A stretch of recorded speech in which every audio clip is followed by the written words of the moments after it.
Hi everybody, today's special guest is Sam Collins. Sam, how are you doing? Yeah, good. Thank you, Graham. You?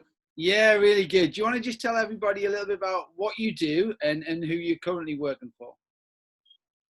Yeah, now I'm a football coach working at Barnsley Football Club. I've been working for Barnsley, for about 15 months now.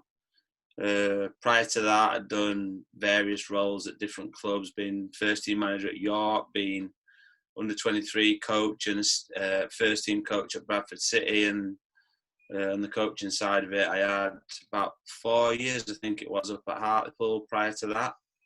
And then prior to that, it was like my playing career really that went on for, I think it was more or less 20 years really, from leaving school to retiring from playing at about, I think I was just short of my 38th birthday. So yeah, quite a long period of time involved in football.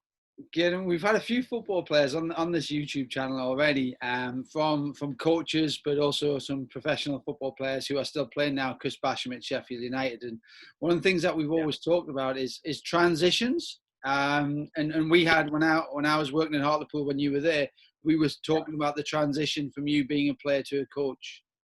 Yeah. Yeah, I found it very tough to start with. Initially, because I was player coach to start with, it's when you've been in that dressing room and there's all that kind of trust that's developed and you're just a player and that's all that you focus on.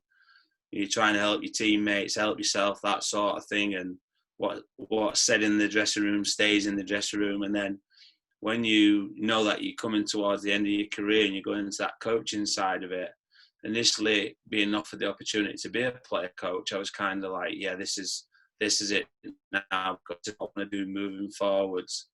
But all of a sudden, when I started to do it, my teammates and a lot of them were friends as well. They start to become a little bit standoffish, and it was probably only through. I remember one day where I actually sat everyone down in the dressing room and said, "Listen, like basically whatever happens in this dressing room and said, it'll not get repeated in the coach's room." There might be days when I'm planning sessions, there might be days when I'm involved in conversations with regards to the team or that sort of thing. If it's something said in here, it won't go to there. And if it's something said in there, it won't go to here. But it was tough, because they're kind of like, if they're left out of the team, they're looking at me and they're thinking, well, why have I been left out of the team? Can you tell me? All these kind of things that you probably didn't really think about prior to being in this situation, and then you have to find a way of adapting really to suit both. Yeah, it's a difficult transition, and I guess in the world of sport, when you go from playing to kind of coaching or managing, that's one thing. But then I guess if you're going from playing to not being involved in the sport at all, that's a completely different type of transition, isn't it? Yeah. The hardest part for me, and I'm still the same with it now, you can never replace that buzz of being a player and at 4:45 on a Saturday or 9:30 on a Tuesday night when you've won the game and you've got 3 points. That buzz that you get after that, I just can't find anything to replace that. Yeah, and it is good as a coach, or like I say, the different roles that I've done when you've won games, but it's not the same. I never feel the same with it. Yeah, I was talking to somebody else the other day about the same thing, about trying to find or trying to connect with something that gives you the same. And my example was when I first hurt my shoulder and I knew that was going to be it. And I had my first shoulder up. I was out for 15 months. I thought, well, I'm not going to be able to play again. I need to find that buzz because you need to find it somewhere. So I tried to do a triathlon, a half marathon, a Great North Run. What else did I do? I did the coast to coast back, and I hated them all. Yeah, So, exactly that. I'm at that point now. I know just we were speaking about it before, but I just going out running every day, and I'm running for miles and miles and miles, and just challenging myself more and more. And I know the reasons why I do it. Yeah, it is to keep fit, and it's good for my mental health, but it's something that gives me that buzz and that challenge, and everything in terms of doing these sort of things goes back to me missing out on what I'm not getting out from when I played, you know. Yeah. So it's kind of just finding this next challenge where I can really go and push myself, because I know it makes me feel better when I do. Yeah, I'm currently working with a former Premier League football player who's been retired for a couple of years now, not a lot. And he's going through that transition, but he completely lost. Just doesn't know what to do, doesn't know how to find himself. He's still in football mentality, so he's still defining himself as a football player. So what we're working on at the moment is trying to redefine himself as somebody else. Yeah, that's kind of it. And I think I'm still going through that process now as well, myself. I'm still trying to, I've done different roles, and you're working with different ability levels, you're working with different age groups. At Hartlepool, when I started doing up there, they give me an opportunity to put a programme together for a different age group, which were classed as like the under 21s. So I've done all that side of thing, and then you go to senior level where you're working with men, and it's different, especially in the pro game, because they know the game at that level, and it's more for me to do with man management and that sort of thing. And then when I went to York City, which are obviously Conference North, where the ability levels are not as good, that's a completely different challenge to what I had before. So I think all the time you're just trying to adapt and find different ways to work. And then now with what I'm doing at Barnsley, this is probably the biggest challenge of them all, because a lot of the time, a lot of the work that I do is with the under 16s and the under 18s. Well, with the under 16s, these boys are still at school. They're doing the GCSEs. They're going through the growth spurts or the maturation as people. You know, they're becoming young adults sort of thing. So there's enough pressure in itself, because they're also trying to earn scholarships. So when I first started doing it, I found it really tough, because I used to think to myself, we might be in a game situation and one of these lads makes a mistake. What do I say to him in that situation? Because I know firsthand that the amount of pressure he's under already, it might be coming from his parents. Like I say, he's got all his school stuff, he's got trying to earn a scholar and everything else. What's the right thing for me to say in this situation? So after about 6 weeks, I think I got to a point where I just thought, do you know what? If they make a mistake, I'm just going to let it go, and I don't say anything to them. And kind of my thought process behind it is the more times they do make a mistake, the ones that actually go on and learn from it, they're the ones that have got a chance. So I don't need to tell them what they're doing wrong. If they've got anything about them, they'll understand it themselves. It's my job to just help them rather than punishing them as such. And I guess even at the top level, like Ronaldo and Messi, they still make mistakes. Yeah, that's it. And I've had arguments with coaches at work where I am. We've got about 25 members of staff just in the academy department, and we have loads and loads of meetings like we are doing now. And they work with me and see the way that I work, and they question me as to why. And I've seen it myself where they go off the handle a little bit and scream and bawl and shout at young people, and I just stand there and I'll actually tell them, I go, just no, it doesn't work. Yeah. And then I'll give them the reasons why I do it the way that I do it, which is what I just said to you then. And all of a sudden, like, they're questioning themselves as to why, you know. We all make mistakes, as we know. Yeah, it's good. And I think football certainly had a bit of an evolution over the last decade in terms of that communication and that understanding of emotions, because as soon as you start shouting at a younger kid, especially, all it does is it just adds more pressure to them, doesn't it? Yeah. That was the biggest thing more than anything else. Like I say, how do I create an environment where I'm taking pressure away as much as I can rather than creating it? And it's all about their learning. And if they can learn from a mistake, then actually they will still make the same mistake at some stage of their career, because that's human, that's what we do. But they'll not make it as much, or they'll not make it at the wrong time. Yeah, well, what I used to do, I used to get them to come and watch the first team play when the season started, because I was watching the first team play, and the first team players that had paid a lot of money for, they were making the same mistakes as what these young lads were. when there's just the parents there in the stand, there's the coaches, the officials, that's it. And I'd sit with them and I'd say, do you see that? They've paid however many amount of money for this lad. He's earning such and such an amount every week. He's making the same mistakes as what you do. So basically, you've got a heads up on him because you're 10, 15 years younger than what he is. Yeah. That, and so it's it has gone really well, to be fair. We managed to get this season, the group that I worked with predominantly most of the time, they were really worried about him in terms of how many was going to come through from the group. Mm-hmm. And we've managed to get, I think there was 12 in the group, we've managed to get 8 of them scholarships. So that's a good percentage. I was talking to somebody at Newcastle United's academy a couple of weeks ago. We were co-delivering on a conference, and they were saying that it's 0.001% of academies kids make it in the world of professional football. Yeah, it's incredible, isn't it? Yeah, and therefore I think the expectation levels of kids coming into academies and parents, they don't see that, do they? No, I think that a lot of the time now, I think the parents are actually worse than the kids. Yeah. No, because they watch, as we all do, they watch TV, Sky Sports on a weekend. They see all these players earning hundreds of thousands of pounds with the big cars and the big houses and everything else. And they think when their son gets recruited by whoever, really, that's what's going to happen to them.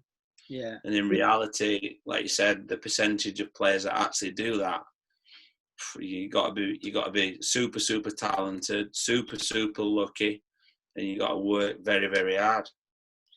Yeah, it's funny that we've been talking to a variety of people about defining talent, and that's what this month's about. And so we'll get onto that one with you. But the parents one's an interesting one.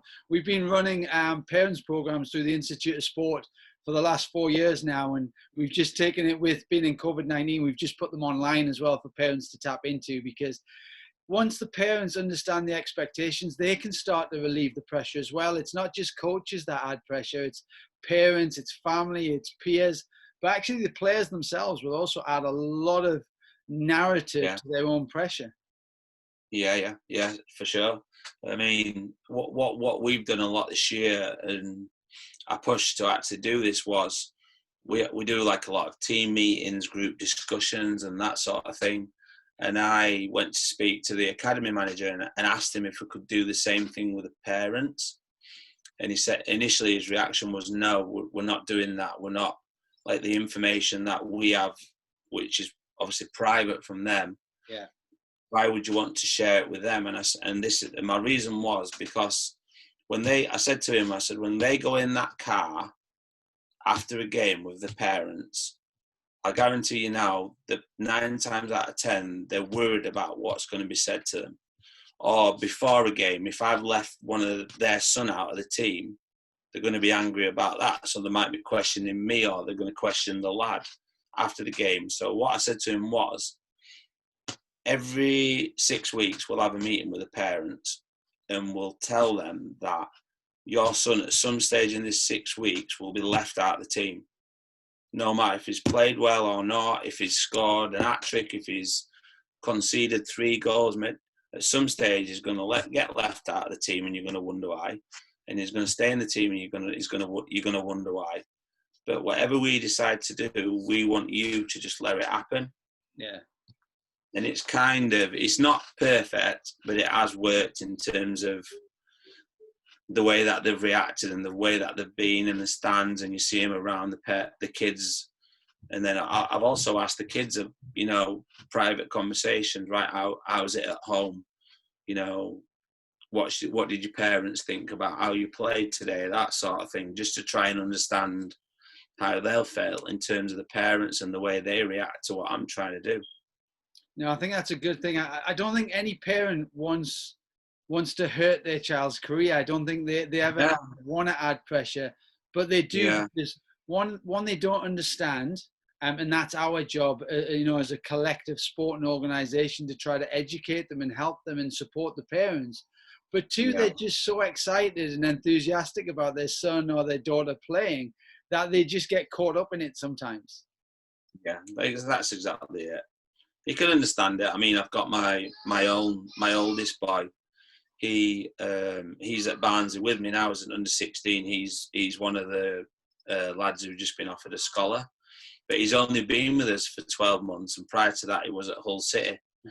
I'd played there in my playing career when they were in the Championship, you know. So when he signed for Hull City, I could tell the way that he reacted to it. He's thinking that that's going to happen to him. Yeah. You know, and he actually got released after about 15 months. Well, it was like his whole world come to an end, you know. Yeah. So which was tough for him, and he was in the same boat where he was going through starting his GCSEs, all that. So he had to basically bounce back from a massive setback. And then, like, my reaction to that was, well, there's my football head and coach's head, where I've been to all his games, I've seen how he's done, and if I'd have been in the same situation as the coach, I would have let him go. But I've also got my parent head on, thinking, you know, how he'd react to it, and he took it really badly. But he's bounced back from it, and he's done quite well so far. So good, and hopefully he picks things up, gets his GCSEs, moves on, gets better, and grows, and that's evolution of life, isn't it? Unfortunately. Yeah, of course. Yeah.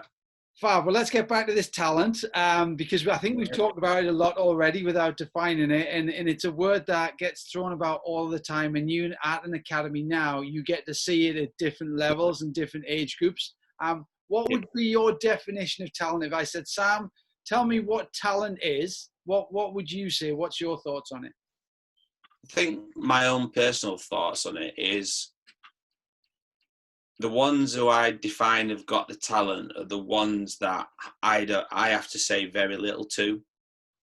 It's a natural thing. It's like, I try not to give players too much information, because my biggest worry is, and I've seen it time and time again, is if I keep giving them all the answers all the time, how are they going to develop? You know, and it's the ones that they naturally go and do things that I kind of just let them go and play. And I always go back to when I was a young boy, just playing in the local park with my mates and that sort of thing. I didn't start getting coached while I was 14, 15 years of age. So it was a natural thing, and I watched videos and I watched players on TV, you know, all this sort of stuff. And I kind of self-taught myself in terms of a lot of the things that I learned when I was really young. Okay. And we've got players here now at Barnsley who we know are the ones who are naturally unbelievably talented. So we kind of try and let that go a little bit in terms of, like I say, what we say to them. And they're the ones that I class it as being raw, but they need our help as well. We've got quite a lot of lads who are with us who have got talent, but physically they're nowhere near that, like our late developers, that sort of thing. So that's the way that I see it. I think, I mean, we have a lad with us called Aidan Pickard. He's only been in the academy for about 12 months, and we don't need to say anything to him. He just does it. He's just got this natural ability. He plays left wing, and you just watch him and he catches your eye. Yeah. So that's kind of the way that I see it.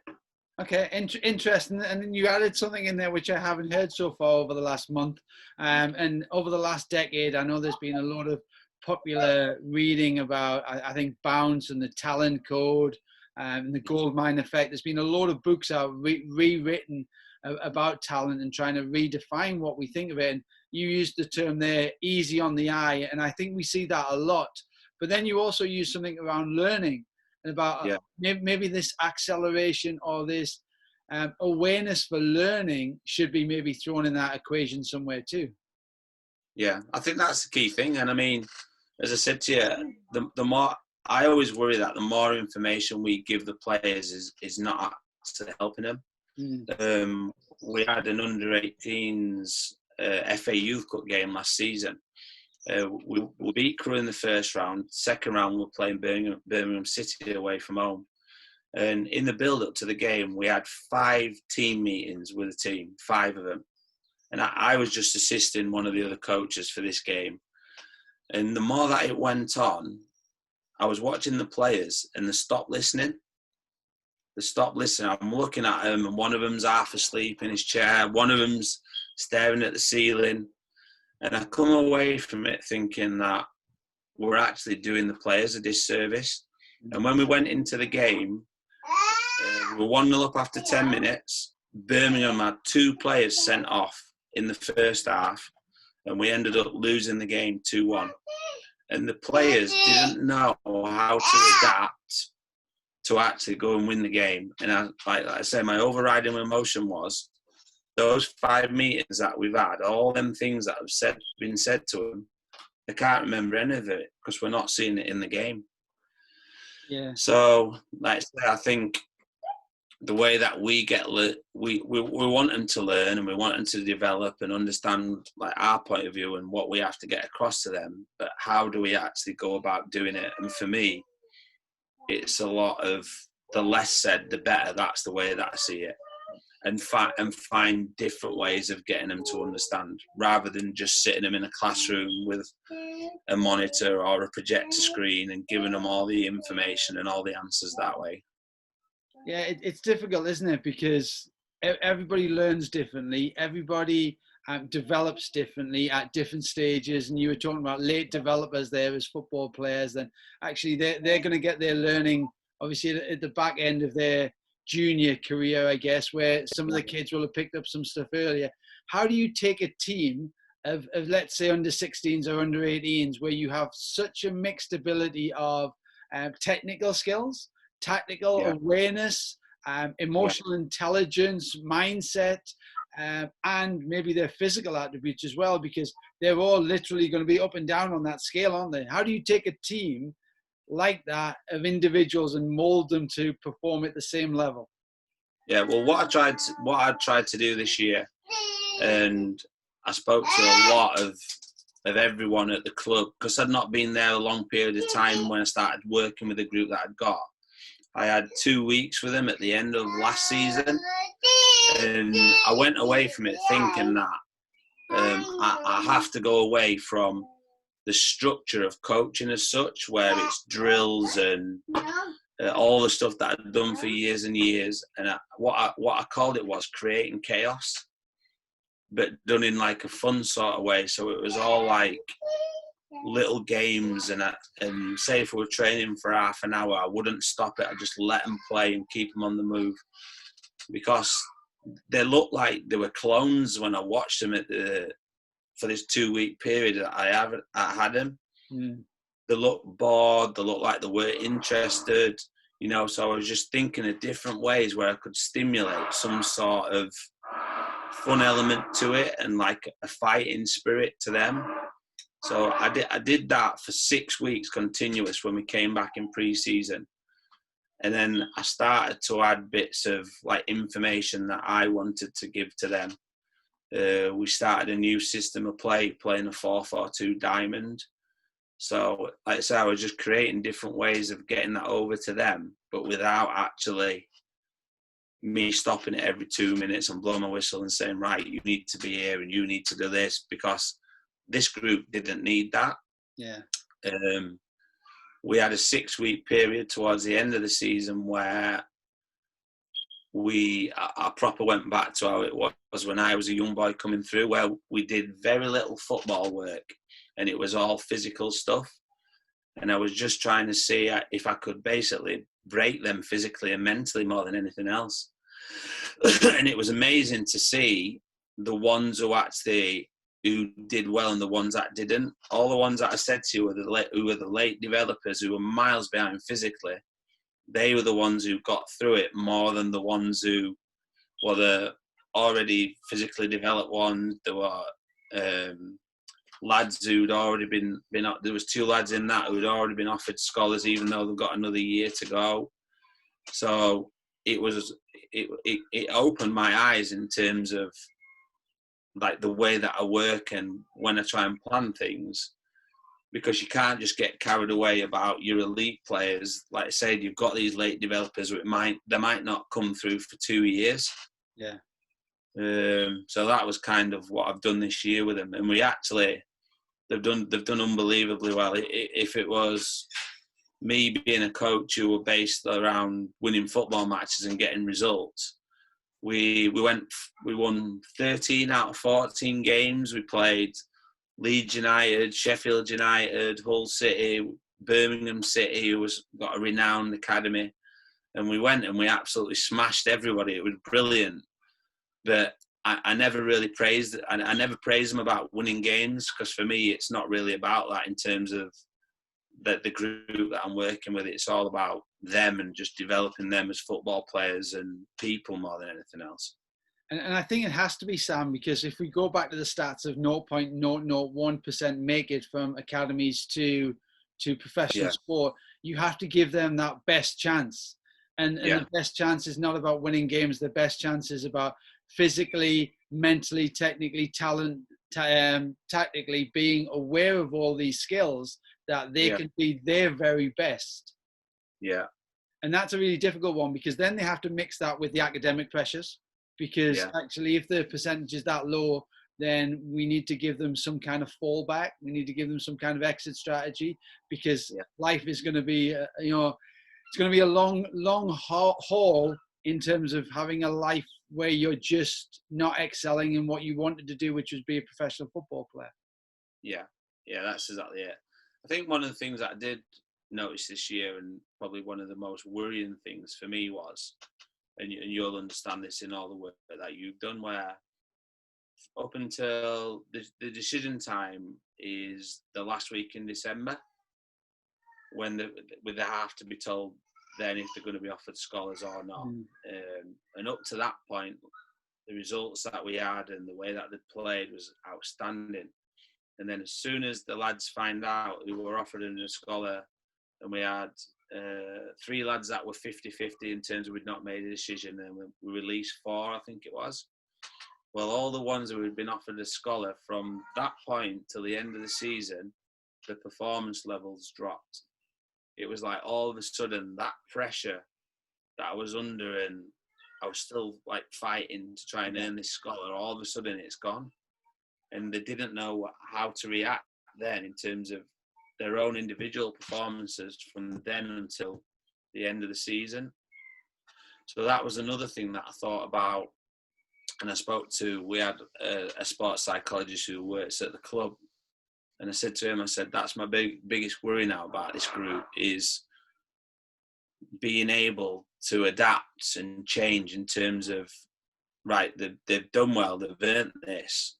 Now how do they kick on again? So it's that motivation and that mental toughness to go and kick on again, because they're going to need to have that if they're going to have a career, especially in this game. Yeah, it's tough. Do you think in general, Sam, do you think football supports the kids that get released from the academy? I'm not sure it's their job to do that, but it's, and I've worked with a few kids who have been either thrown out or left academies at 11, 12, 13, 14 years of age, and then they really struggle to pick their life up, never mind pick up and push on to the next level within the academy. Yeah, well, I know a lot of the clubs now, they have pathways in place where it's still deemed a success if a lad left Barnsley and went and got offered a scholar at, I don't know, Mansfield or Hartlepool, for example, or even the class it as success if a lad left Barnsley and then went to university and got a degree. Yeah. But it still doesn't change the fact that at some stage they've had to deal with that disappointment of being released. They've probably, say, for instance, when we had to do it this year, we had 3 or 4 lads who'd been at Barnsley's academy from 8 years of age. So they'd been there for 8 years, they'd developed friendships with all these other teammates. The parents were all friends because they all used to congregate together before and after games. So there's lads coming in that you're giving them good news to, and there's lads coming in there that you're giving bad news to in terms of not being offered a scholar, and they're in tears. But I still think we need to do more in terms of at that point when they do get released, what other options are they in place to help them? I mean, for me now, could they go down the route of being a referee? Could they go and be an analyst? These sort of things, you know, because they obviously want to be in football because they wouldn't have been involved in it for so long. There's certainly not enough done to help them. Yeah, it's an interesting one because I was just talking about the Premier League football player who's recently retired, who I'm working with. And if he's struggling to redefine himself after having a really successful career, if you're 13, 14 and 15 and all of a sudden you're out the loop completely and you know how hard it is to maybe get back in, you know, once you're out, then they've got to redefine themselves very quickly. They've got to get to their academics and get through their academics. But their emotional state at that moment in time, they're in a state of devastation because all they've wanted to do for 8 years is be a professional football player, and all of a sudden now they're out. And that's really tough at that age when you're going through that maturation phase and that adolescence period as well, isn't it? Yeah, yeah. I think I listened to quite a number of podcasts, and I was listening. You probably listened to it yourself, but it was one called, I think it was called "How to Make a Champion." And what they were saying was, the theory was that it was on about rugby union. So a lot of the things I was speaking about rugby union, and they're in New Zealand, I think it was. And what they were saying was that we shouldn't make a decision on a young player till he's 19, 20 years of age, because of, like we said, about physical development. Then all of a sudden you're taking that pressure away, because even though they're doing the GCSEs, you're not making a decision while they're 19 or 20. And they've done studies on it, and they found that the more players that they left it till that age, they went on and had careers, the percentage was higher than actually releasing them at 15 and 16 years of age. But I think the problem that we have in this country is it's the funding, it's the financial side of it, and that dictates a lot of the decisions that are made. Yeah, and football, like other sports, they try to get the talent, if we want to use that word talent, we want to try to get that talent as early as possible, don't we? Which is tough. Yeah, just close that door. They're all wandering in and out. It's all right. He's going to be the next journalist. He's going to be writing sports articles and all kinds of stuff. Yeah, we try to get that talent a little bit too early, I think, sometimes. And we've got to allow just for general physical and mental development sometimes, because, you know, I've known players who, you know, they get to 17, 18 and whatever sport they're in, and all of a sudden they just burn out. They've just had enough. And actually, that's when you should be starting your career, not ending it. Yeah. Well, if I remember myself from my playing background, when I got to 15, 16 years of age, I was bigger than everybody. I was physically stronger than everybody. And football was kind of easy because of all them things. Yeah. And then as soon as you jumped into being an under 18, so a scholar, all of a sudden then you get thrown. You used to play on the Saturday with a youth team, and then you used to play on a Wednesday in the reserves. And back then it weren't like under 23s or anything like that. When you played in the reserves, it was basically whoever didn't play in the first team on a Saturday, so the subs, guaranteed they would play in the reserves. So I'm 16 years of age, me thinking I'm this big, strong centre-back who's too strong for everybody. All of a sudden I'm playing against a 30-year-old man who's got 200 or 300 games under his belt, who is a completely different ball game in terms of me having to deal with that. But it took me probably 2 or 3 years to physically develop, to get stronger, to understand the game more, get more experience before I could deal with it. And I think that's a key component of talent or talent pathways is time, because it takes time to physically evolve. It takes time to learn the strategies and learn the game. It takes time to emotionally understand things like that. So understanding that transition between being the biggest and the strongest on the field to going to the next level where actually you're no longer the biggest and the strongest, then you've got to learn that, don't you? And you have to have expectations. You have to be more, at least growth mindset in the fact that you know that that's going to help you evolve at some stage down the line. That's exactly it. I mean, at that time, Graham, when we were in these situations, and I found it really, really tough. I used to think that I was just getting bullied all the time, you know. But back then, the coaches were very. It was Kevin Blackwell who was my youth team coach, and he was just on your case constantly. It didn't matter that you were playing against a 30-year-old man. You had to stand up to it and deal with it. Where through experience and like I was really good. I've always been really good in terms of watching people who I've worked with and watching what they do and take the good bits and the bad bits out of it. Well, for me, Sam Collins is a 16-year-old lad going through that. The way that the coaches worked with me wasn't the right way to go about it. Yeah, I understand that at times you have to create pressure to be able to get people to deal with it. But you just got to be careful in terms of the way that you actually do it. Yeah. And if it's Sam Collins, who's working with a 16-year-old lad now, who's going to play against a 30-year-old man, I deal with that situation completely different to the way the coaches dealt with it with me when I was that age. Yeah, I think there's a few things. I think you've got an alien behind as well. It's Yoda, you know, Yoda off Star Wars.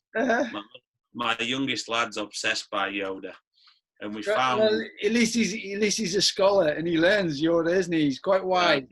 Yeah. No, I was just going to say, I think there's two things with pressure. One is I agree. I think we need to add it to kids in order for them to feel it, to sense it, to know what it's like. But we have to then give them the right strategies for dealing with it. On pitch and off pitch as well, because you know you can take a lot of that pressure home with you and it drains you emotionally. You don't sleep, it runs through your head a little bit, and then the next day you can't be at your best because you haven't got rid of the pressure from the day before. Well, I think I've tried to create that this year with the group that I've worked with. We train 3 times a week. We're in every day because we're working with different age groups, but the under 16s, they'd come in 3 times a week. Monday night, all day on a Tuesday and Thursday night. So we're very limited in terms of, well, on the Monday and the Thursday, in terms of contact time with the players. So we have to like squeeze everything in terms of what we actually want to do with it. So what I've tried to do this year in terms of the time I do create the pressure, and I don't tell them I'm going to do it, but what I do is I get the players to do the team talk, but I won't tell them until we're actually going to start the team talk. So then we'll be in the dressing room, and I might only say to them, right, we're playing Nottingham City. They play 4-4-1-1, which they always do. And I'll just say to the players, right, there's a tactics board. I want you to show the team how we're going to set up to play against this today. In and out of possession, or I might get one player to do the in possession and I might get a different player to do possession. So that's my way of creating pressure for them. They're the ones who are going to tell everybody what we're going to do today. Yeah, no, interesting. We run a program called Optimal State, which looks at, you know, dealing with pressure and emotions, but we look at the psychology and the physiology, because if that young kid is doing that team talk on the day, you know, you check his heart rate at like 160, 165. He's got sweaty hands. He's all over the place. And then actually, how does that have an impact on performance? Because that's what we've got to get to. We've got to have a measurement for impact in the performance of any player. And that's something that we've been working on quite a lot over the last sort of 5 to 6 years in terms of putting that type of program together. I guess, Sam, what we're saying is when we're trying to define talent, it's not just one word, is it? It's an ingredient of all kinds of things. And it's really difficult. And I think parents get it wrong when they just go, oh, that kid's talented, based on the fact that he can do 2-step overs and waltz past a fullback. Because actually, if he doesn't work hard, if he doesn't learn quick enough, if he hasn't got resilience, you know, if he's not passionate about the game, then he's probably not going to go very far, is he? No.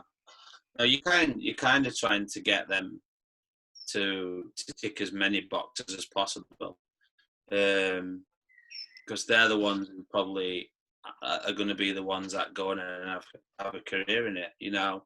But then, even though we're saying all these things, there's still things that could potentially happen that might give them another setback. Injuries, for example, you know. Yeah. So how do you deal with that? I remember myself when I got in the first team at Huddersfield when I was 18 years of age. I played 20 games on the bounce. I was absolutely flying at the time, you know, playing in the Championship. All my mates from back home are coming to the games, watching it. They're seeing me on the back of the newspaper, you know, all this sort of thing. And then 20 games in, I ruptured my ankle ligaments and I was out for 3 months. And then all of a sudden, now what? You know, all that you know, you're riding that crest of a wave, you're buzzing because everything's going well. I signed a new 3-year contract, so I was earning quite good money. I think it was only like £250 a week, but that was like being on 100 grand a week at the time. Yeah. You know, so I went and bought my first car, and then all of a sudden, it's taken away through an injury. Yeah. It took me, Graham, 18 months to get back in the team. 18 months. It only took me 3 months to get back fit, but it took me 18 months to get back in the team. So how are these young people who have got talent, how they're going to develop, how they're going to deal with that situation? Yeah. No, I agree. And I was talking to Gary Bennett the other day about luck, and luck plays a major role. And if I give you the example of my wife was on Olympic pathway route, and she'd been in France running with Team GB. She came home. She was just having a little cool down training run on the weekend.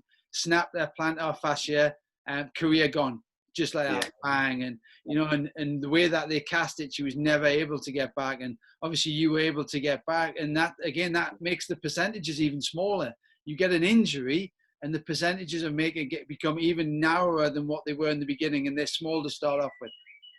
Yeah, for sure. I mean, that was one example that I could give in terms of a setback. And then from after that, and I did get back in the team, and then I went on to 2 or 3 different clubs, played in League One for quite a long time. I think it was 6 or 7 years, and I worked so hard, really, really hard, because I wanted to try and go on to bigger and better things. So, and it took me till I was 28 years of age. And then Hull City bought me in the Championship, and that was like this. I've worked hard for this. I deserve this because of how hard I've worked, and I felt how well I'd done to get to that point. Same thing again, playing every week. Started to get a pain in my knee. Carried on playing for about 10, 15 games or whatever it was. And then I actually did my ankle ligaments again. But the pain I was getting in my knee, and it was like right at the end of the season when it happened. So I thought, well, I'll have the whole of close season to get my ankle right. Yeah. And with that rest, hopefully the pain in my knee's gone away. As soon as we started back pre-season, this pain come back again. Played 4 or 5 games in the first team at the start of season, and I was just nowhere near physically. The pain was unbearable. So I said to the physio, I'm going to have to go and see somebody and see what's going off with my knee. And when they actually looked inside, they found a hole in my knee. And I was out for 2 years with it. Wow. And the surgeon actually said, like, if the surgery that we do, if it doesn't work, that's it, you're finished. And, well, luckily enough for me, I managed to carry on for another 8, 9 years playing because it did work.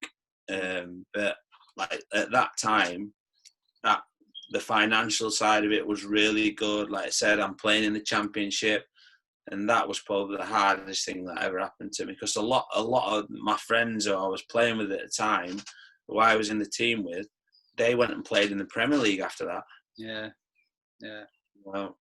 And then you've got to carry that because that what if story will be with you, you know, for the next 30, 40 years of your life as well. And it's really difficult. And we've just created this whole talent discussion around what it means. And I don't think we've got an answer because I don't think there is an answer, Sam. It has too many variables, doesn't it? And for me, one of the things I think we can do is we have to have a look at the individual.